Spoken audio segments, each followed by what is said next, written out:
भारत से खबर, नरेंद्र मोदी सरकार। यूपीआई ने नया इतिहास रच दिया। वित्त मंत्री निर्मला सीतारमण ने ट्वीट कर ये ऐतिहासिक आंकड़े साझा किए। उन्होंने बताया कि 18 अक्टूबर के दिन यूपीआई पर कुल 75.4 करोड़ ट्रांजैक्शन दर्ज हुए। ये यूपीआई के इतिहास में एक दिन का सबसे बड़ा ट्रांजैक्शन रिकॉर्ड है। उससे ये पता चला है कि पूरी दुनिया को बीट कर दिया है डिजिटल पेमेंट्स में।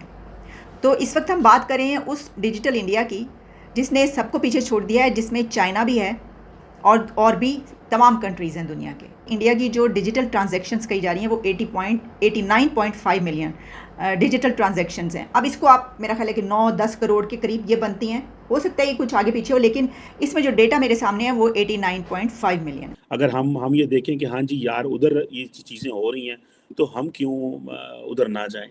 सो ये एक जो पेमेंट मेथड है उनका या पेमेंट मैकेनिज़्म जो है, जिसे वो ये कह रहे हैं कि जी ठीक है, हम आइंदा आने वाले दिनों के अंदर मलेशिया हो, हांगकांग हो, सिंगापुर तो हो गया, बाकी जो मुल्क हैं उनके साथ सारा हम जो है वो कनेक्शन हम अपने डेवलप कर लेंगे।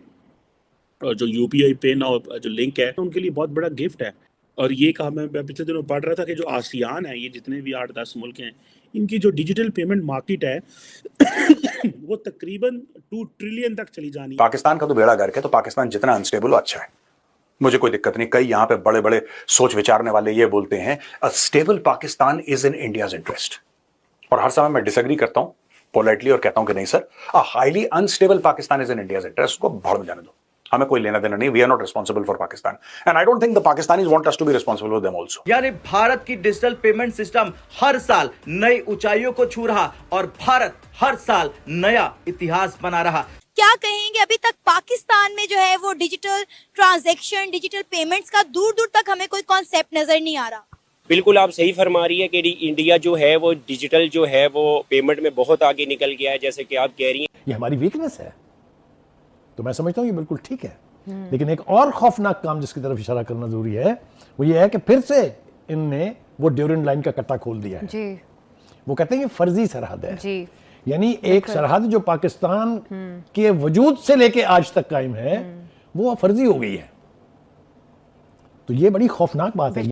हमें तो खुद समझ नहीं आ रही थी, हमें तो खुद समझ नहीं आ रही थी हमें करना क्या। और ये जो बाहर से पैसा आता है, मदरसों को पैसा आता है, दहशतगर्दी होती है, तो लोग ये पैसे को किस तरह रोकना है। हमें देखना इस तरफ है, हमें उस तरफ नहीं देखना। इंडिया जो है वो टॉप एशियन मार्केट है और सबसे ज़्यादा इंफ्रास्ट्रक्चर जो है वहाँ पे आएगा। अब ये जो चीज़ है कि सबसे ज़्यादा इंफ्रास्ट्रक्चर वहाँ पे आ रहा है, जैसे ये मैंने कहा कि जो ब्लैक स्टोन है वो कह रही है कि बिगेस्ट मार्केट है एशिया के अंदर और प्राइवेट इन्वेस्टमेंट भी यहीं पे आ रही है, ट्रिलियंस ऑफ डॉलर्स का पैसा वहाँ पे आ रहा है। अब दुनिया ये समझती है कि इनके साथ कारोबार करना ज़रूरी है। सो जो एशिया स्ट्रैटेजी है दुनिया की, उसमें वो जापान, इंडिया, ऑस्ट्रेलिया, इन मुल्कों को वो फॉलो कर रहे हैं। और अब ये समझ लें कि बहुत ज़्यादा जो पैसा ट्रांसफ़र होता है इन इलाकों में, तो इंडिया के अंदर खासतौर पे तो बड़ी बड़ी कंपनियां मॉनिटर कर रही हैं। और अफगानिस्तान के कारण अब पाकिस्तान सैंडविच हो गया है। उधर से पाकिस्तान को अफगानिस्तान ठोक रहा है, अंदर से टीटीपी ठोक रहा है, बलोची ठोक रहे हैं, लोग भी इनकी आर्मी को ठोक रहे हैं। अब तो कपड़े उतार दिए आर्मी के, 10-10 रुपए में आर्मी के कपड़े बेचे जा रहे हैं। और इधर ऑपरेशन सिंदूर 1.0 अभी हमने खत्म नहीं किया है, 2.0 की लोग बात कर रहे हैं। और भाई 2.0 तो तब होगा जब 1.1, 1.0 खत्म होगा। ये खत्म होने वाला नहीं है, हमें 2.0 शुरू करने की जरूरत ही नहीं है। और जो ये अफगानिस्तान को स्ट्रेटेजिक डेप्थ हमारा 5वां सूबा बोलते थे, उन्हीं के लिए, पाकिस्तान के लिए ये नाइटमेयर बन गया है। और इस्लामाबाद इसके बारे में कुछ कर ही नहीं पा रहा। जैसे ऑपरेशन सिंदूर में इन्होंने सरेंडर किया, हमने एशिया कप में इनकी लेडीज हो, जेंट्स हो, सबको हमने सरेंडर करते देखा।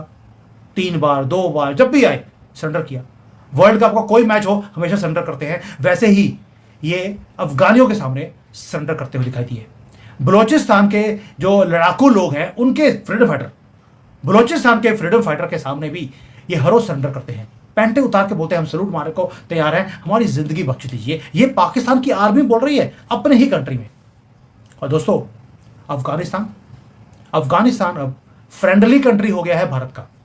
पाकिस्तान को छोड़कर नफरत है उनसे पूरी दुनिया को। अभी मैंने आपको याद है, मैंने शंघाई गया था रिसेंटली, वहां पर एक ब्रिटिश कंपनी है, उसके साथ मेरा डील हुआ है, हमारी कंपनी का। और वो जब मैं उनके साथ डिनर में बैठा हुआ था, they said only one thing, we hate Pakistanis. जो ग्रूमिंग गैंग्स का इन्होंने गंद मचा के रखा हुआ है, उन्होंने बोला सिर्फ 2 साल की गेम है, 2 साल के बाद एक एक पाकिस्तानी को धक्के मारकर वहां से निकाला जाएगा, ये प्रॉमिस था उनका। इंडिया को कमजोर मुल्क थोड़ा है, या इंडिया के पास कैपेबिलिटी ये क्या कोई कम है? उनके पास भी बहुत कैपेबिलिटी है। वो चाहे तो दुनिया की तारीख का पांसा पलट सकते हैं। इंडियन फौज चाहे तो दुनिया की तारीख का पांसा पलट सकती है। उनके पास वो वेपन्स मौजूद हैं, रिसोर्सेज मौजूद हैं। तो आपने एडवर्सरी को इतनी जरब लगानी होती है जिसको वो हजम भी कर जाए और उसको मैसेज भी पहुंचा दे। इसको ये स्टेट क्राफ्ट और वॉर में ये चीजें चलती हैं, ये आपसे थोड़ी ऊपर वाली गेम है। तो अगर आप जैसे कह रही है ना, नहीं बाप मारते जाओ, फिर आपने नहीं सर, वो कह रहे 9 या 11 जगह पे उन्होंने पाकिस्तान हिट किया था। सर इतने जहाज तो गिराने थे ना कि उतना ही फिगर करते। इस 7 पे क्यों रुक गए सर? क्यों रुक गए सर पे? डॉक्टर साहब, आपने पता क्या कहना था? आपको इतना लड़ने की क्या जरूरत थी? जब उन्होंने जंग बंद कर दी तो आपने दोनों साइड पे खेल जाना है। तो लिहाजा आपका जो है ना वो छोड़ दें, आप जो है ना 1 सेकंड मतलब छोड़ ही दें आप। नहीं सर, लड़ना चाहिए था आप लोगों को, और आपको कम से कम उनके 11-12 जहाज गिराने चाहिए थे। और डोनाल्ड ट्रंप जो कह रहे हैं कि ट्रेड का कहकर मोदी जी को रोका गया है, तो वो उनकी बात को आप कोई अहमियत ही नहीं दे रहे हैं अमेरिका के प्रेसिडेंट को। सॉरी बोलिएगा, क्या कहा था सर? मैं ये कह रही हूँ कि अमेरिका के प्रेसिडेंट को आप कोई अहमियत ही नहीं दे रहे, जो बार बार ये कहते हैं कि जी मैंने ट्रेड का कह के रोका था। आप कह रहे जी आपने क्योंकि जहाज गिरा दिए तो इसलिए वो रुक गए, उन्होंने सीज फायर मांगा। तो सर वो तो डोनाल्ड ट्रंप की कहानी तो कुछ और ही चल रही है। लेकिन सर फिर भी देखें मेरे पास जो इंफॉर्मेशन है वो ये है कि अब डोनाल्ड ट्रंप जो है उसने मोदी साहब को धमकाया, दबाया, फोर्स किया कि भैया ये जंग बंद कर दो वरना टैरिफ तुम पे लगा दूंगा मैं मजीद। तो देखिए हमारा तो कारोबार है कोई नहीं इतना लंबा चौड़ा, तो हमारे ऊपर उन्होंने क्या टैरिफ लगाने?